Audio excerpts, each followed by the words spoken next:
масло семян расторопши.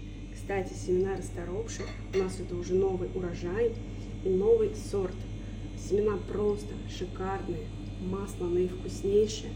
Масло семян расторопши содержит такое мощное средство растительное, как силимарин, который в терапевтических целях используется при холецистите, различных гепатитах, интоксикации алкогольной.